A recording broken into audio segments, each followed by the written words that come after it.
Very good morning servant. இன்னைக்கு ஒன்னும் outside program இல்ல. கோட் ஷூட் எல்லாம் கேன்சல். இத கொண்டு போப்பா. இது எந்த ஊர் silk? German suit sir. Not German. இது எந்த ஊர் silk? Czechoslovakia sir. No Czechoslovakia. இது Uzbekistan. Uzbekistan sir. This only. சாமிப்பா, இந்த பட்டு துணி எல்லாம் யாராலையும் போட முடியாது. என்ன மாதிரி அந்தஸ்து தகுதி தராதர உள்ள ஒருத்தன் தான் போட முடியும்.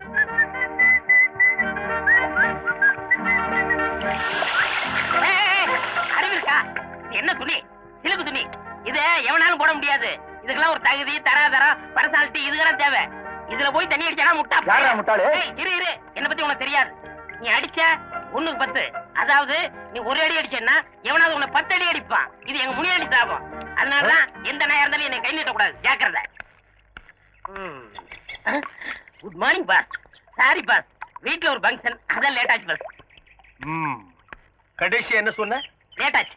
அதுக்கப்புறம் லேட் ஆச்சு பாஸ். நான் பாஸ். நீயே? நான் உங்க வீட்டு டிரைவர். இது என்ன துணி? இது சில்க் துணி பாஸ். நீ போட்டிருக்கிறது என்ன துணி? இது சில்க். நான் பாஸ், சில்க் போட்டிருக்க. நீ யாரு? டிரைவர். இன்னொருக்கா சொல்லு. ஓட்டுநர். நீ சில்க் போடலாமா? பாஸ், நீங்களுக்கு காக்காயி ஒண்ணாக முடியுமா? நீயும் அதுவும் வேணும் ஒண்ணாகலாம். அதுக்கு இல்ல பாஸ், எதையே திங்க் பண்ணி பாக்குறோம். பொண்ணுலயே 24 கேரக்டர் இருக்கு, காக்கா பொண்ணு இருக்கு. நீங்க போட்டுக்கிறது 24 கேரக்டர். நான் காக்கா. இந்த காக்கா குருவி அதெல்லாம் விடுறா. பாக்குறவங்க கண்ணுக்கு 2 சில்கா தான் தெரியும். பாஸ், என் பெரிய நகைச்சி நிச்சயதார்த்தம். பழைய கடையில போய் ஏலத்துக்கு எடுத்து என் வாழ்க்கையிலேயே இப்பதான் சிலுக்கு போடுறேன். போட்டுட்டல்லடா. பாஸ் பாஸ், ஏன் சொல்றீங்க? இன்னைக்கு 2ல ஒரு முடிவு தரணும். ஒண்ணு நீ போடு சிலுக்கு, இல்ல நான் போடுறேன். பாஸ் பாஸ், நீங்க போடுங்க. நீங்க போடுங்க. நான் கழட்டு கழட்டு. அவர்ற வேட்டிய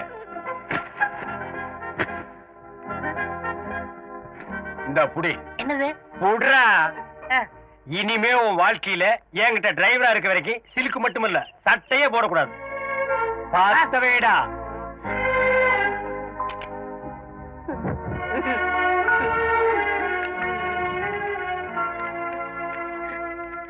பாஸ், என் தங்கச்சி நிச்சயதார்த்தத்துக்காக போனது. அதை கொளுத்தி என் சென்டிமெண்டே ஃபைல் பண்ணிட்டீங்களே. குணச்சித்திர கேரக்டரா? இங்க பார், இந்த தங்கச்சி சென்டிமெண்ட் என்ன டச் கூட பண்ணாது. என் தங்கச்சி கூட தான் நிச்சயார்த்தம் பண்ணிருக்கேன். மாப்பிள்ளை யார் தெரியுமா? நேபாள் இளவரசர். இந்த கல்யாணத்துக்கு அப்புறம் நான் கூட ஒரு மகாராஜாடா. என் ஸ்டேட்டஸ் குறிக்க எந்த மேட்டர் வந்தாலும் இதே மாதிரி கொளுத்திடுவேன். Good morning madam. Good morning. Sorry, நீங்க யாரும் தெரியலையே. நான் ஞானப்பழம் பத்திரிகை ஆசிரியர் ஞானசூரியன். நிதி அமைச்சர் புதுசா 10 அம்ச திட்டம்னு சொல்லி ஒரு ஸ்கீம் அனௌன்ஸ் பண்ணிக்காரு. அதை பத்தி உங்க அபிப்பிராயம் தெரிஞ்சுக்கலான்னு வந்தேன். Sorry, no comment. ஒரு நிமிஷம். நீங்க ஒரு காலேஜ் ப்ரொஃபசர், அதுலயும் பொருளாதாரத்தை பத்தி பசங்களுக்கு எல்லாம் பாடம் எடுக்கிறவங்க. ஒரு சராசரி குடிமக மாதிரி பேட்டி கொடுக்கறதுக்கு நீங்களே இப்படி பயந்தா எப்படி? ஏன், ஒரு சாதாரண குடிமகனுக்கு இருக்கிற அதே பயம் எனக்கும் இருக்க கூடாதா? பாயிண்ட். நடங்க போலாம். இருங்க. சமுதாயத்துல விழிப்புணர்வு உண்டாக்க வேண்டியது ஒரு ஆசிரியருடைய கடமை. இந்த 10 அம்ச திட்டம் தான் மாணவர்களுடைய எதிர்காலத்தை நிர்ணயிக்க போகுது. உங்க பயத்தினால அவங்க எதிர்காலம் என்ன ஆனாலும் பரவாயில்லையா? This is the point. உங்க புத்திசாலித்தனத்துக்காக நான் பதில் சொல்றேன். Thank you. Sheela, Jennifer, Prema, please come here. Yes ma'am. இவர்தான் ஞானப்பழம் பத்திரிகை ஆசிரியர் Gnanasooriyan. Hello. Hello. Nice to meet you. கவர்மெண்டோட 10 அம்ச திட்டத்தை பத்தி நேத்து நான் உங்களுக்கு விளக்கமா சொன்னேன்ல, அதை சாரி கொஞ்சம் சுருக்கமா சொல்லிடுங்க.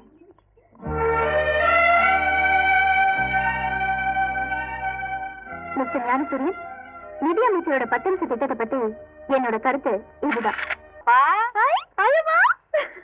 எப்படி இருக்கீங்க? எனக்கு என்ன, நீ நல்லா இருக்கியாடா கண்ணு? ஒரு நாள் கூட பார்க்காம என்னால இருக்க முடியல, அதான் ஓடி வந்துட்டேன். அது சரி, எங்க மாப்பிள்ளை சிங்கம் ஒரே ஒரு தடவை என் கண்ணால பாக்கணும் போல இருக்கு, கூப்பிடுமா. உள்ள கட்டில உட்கார்ந்துருப்பாரு, போய் பார்த்து பேசிட்டு வா.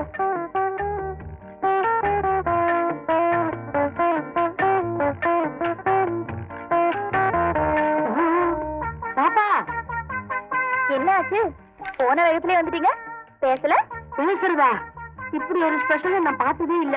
காதலுக்கு கண்ணு இல்லைன்னு தான் சொல்லுவாங்க, பல்லு கூட இல்லைங்கிறது இப்பதான் பாக்குறேன். என்ன சொல்றீங்க? நான் என்னத்த சொல்றது? ஆமா, நேற்று முதல் ராத்திரியாவது நல்லபடியா நடந்ததா? அது ஏன் கேக்குறீங்க? நான் 7 மணிக்கெல்லாம் ரெடி ஆயிட்டேன். அங்க ரெடி ஆகலையாக்கோ? மணி 8 ஆச்சு, 9 ஆச்சு, 10 ஆச்சு. அவருக்கு கொஞ்சம் கூட ஃபர்ஸ்ட் நைட்ங்கிற நினைப்பே இருந்த மாதிரி தெரியல. நினைப்பெல்லாம் நிறைய இருந்திருக்கும், நிலைமை சரியில்லையே. அப்புறம் தான் நானே, ஐயோ என்னங்க இப்ப நீங்க உள்ள வர போறீங்களா இல்லையான்னு சொல்லி தரத்தரன்னு எடுத்துட்டு போய் கதவை தாழ் போட்டு லைட் ஆஃப் பண்ணிட்டேன். இப்ப பாத்தீங்களா, நான் 6 மணிக்கு எழுந்திரிச்சிட்டேன், அவர் 8 மணிக்கு தான் எழுந்திரிச்சாரு.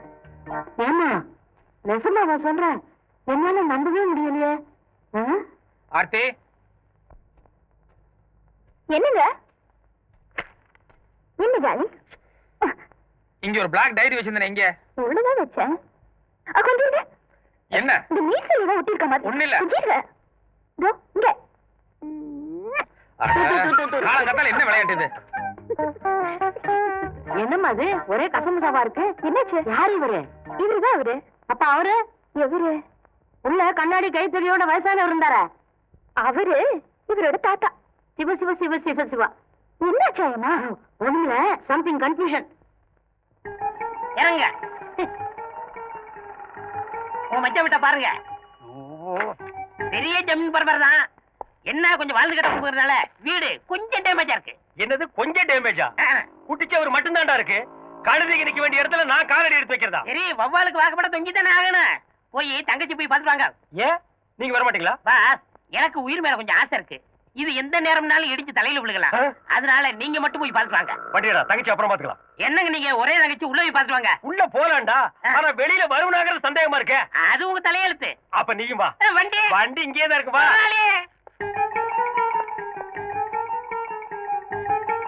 யார் சார் நீங்க? நீ யாரா? இந்த பத்திரிகையில வேலை பாக்குறேன். இது பெரிய இந்தியன் எக்ஸ்பிரஸ் பத்திரிக்கை. இந்தியா பூரா டெலிவரி ஆகுது. இதுக்கு ஒரு ஆபீஸ், 9 அடி இடத்துல ஒரு வாட்ச்மேன். கையறா. ஏங்க மச்சான உள்ள போய் பார்த்துட்டு வாங்க. டேய் மச்சாங்க சேனா அப்பிடுவேன். நான் என் தங்கச்சி தான் பார்க்க வந்தேன். அந்த ஆள் வேணா நீ போய் பாரு, போடா.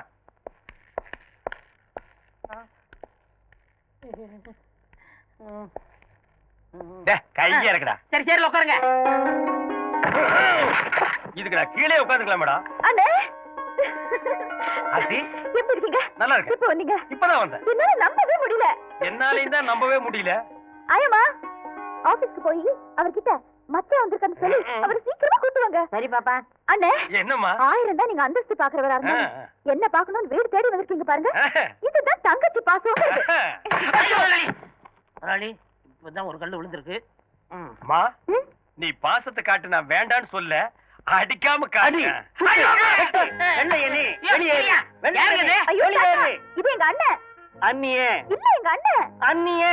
அதான் அவங்க அண்ணன் சொல்றாங்கல்ல, நடங்க. அப்ப ஜெய்கின் சொல்ல சொல்லு. ஜெய்கின் தான் சொல்லு.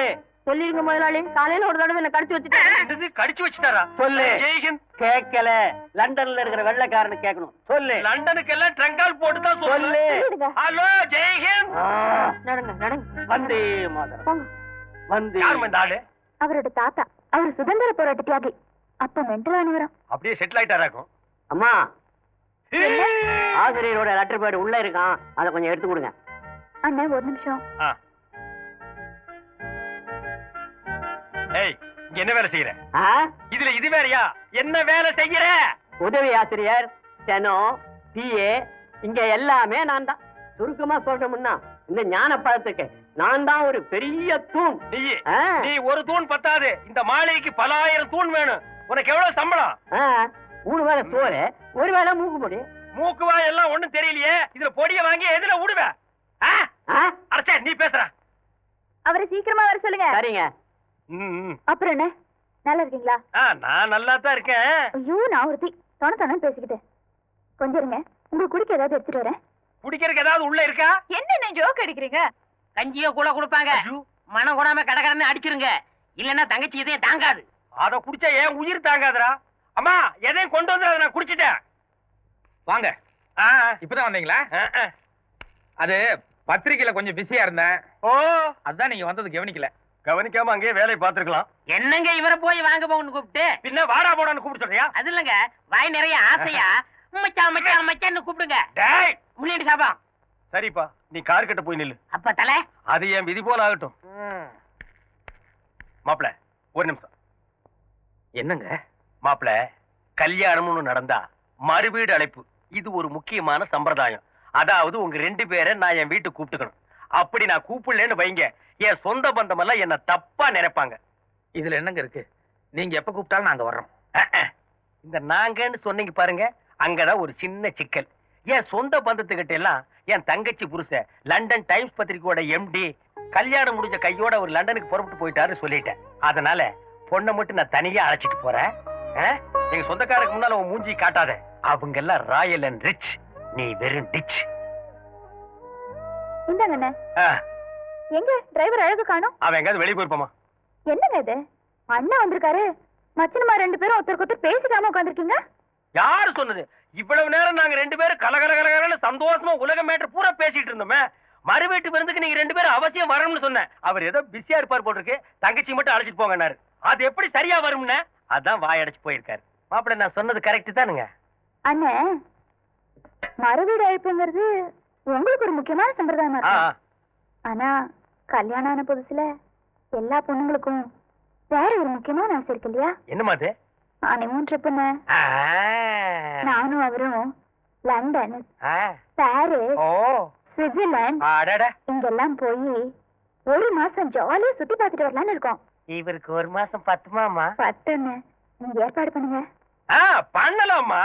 இந்த லண்டன், சுவிட்சர்லாந்து, பாரிஸ் எல்லாம் நமக்கு கொல்ல பக்கம் மாதிரி அப்பப்போ போவோம் வருவோம். அந்த குளிர் நம்ம இன்டர்நேஷனல் பாடிக்கு மேட்ச் ஆகுது. மாப்பிள்ள இன்னும் ஏசி மிஷினை கண்ணால கூட பாத்துருக்க மாட்டார் போல் இருக்கே. அங்க போய் அந்த குளிர்ல ஒண்ணு கிடக்க ஒண்ணு ஆயிட்டா ஏனுங்க மாப்பிள்ள? லண்டன் நமக்கு அப்படிலாம் ஒண்ணும் கிடையாது. ஒரு நிமிஷம் உள்ளவா. போமா மாப்பிள்ள, குளிர் தாங்க முடியாது முன்னாள் சொல்றது சங்கோச்சப்படாரு போல் இருக்கு. மாப்பிள்ள, நம்ம சக்தி நம்ம தகுதி எவ்வளவோ அதுக்கு தகுந்த மாதிரி ஆசைப்படுங்க. ஆர்த்தி, உங்க அண்ணன் செலவு பண்ணி அதுல ஹனிமூன் போறதுல எனக்கு உடன்பாடு இல்ல. அது மட்டும் இல்ல, நான் பாக்குறது பத்திரிக்கை வேலை. 10-15 நாளைக்கு எல்லாம் அதை மூடி வச்சுட்டு என்னால வர முடியாது. மாப்பிள ஹனிமூனுங்கிறது வாழ்க்கையில ஒரே ஒரு தடவை தான் வரும். ஆமா, போலாம். நீங்க உட்காருங்க. அதை தவற விட்டோம்னா பாப்பா மனசு பொக்குன்னு ஆயிராது. கொஞ்சம் யோசனை பண்ணி பாருங்க. எங்க அண்ணனை விட்டுடுங்க. நீங்களே செலவு பண்ணி சுவிட்சர்லாந்து கூட வேண்டாம், இங்க இருக்கிற குன்னூரோ ஊட்டியோ ஒரே ஒரு வாரம் மட்டும் போயிட்டு வந்துடலாங்க. ஒரு வாரங்கிறதெல்லாம் ப்ளீஸ்.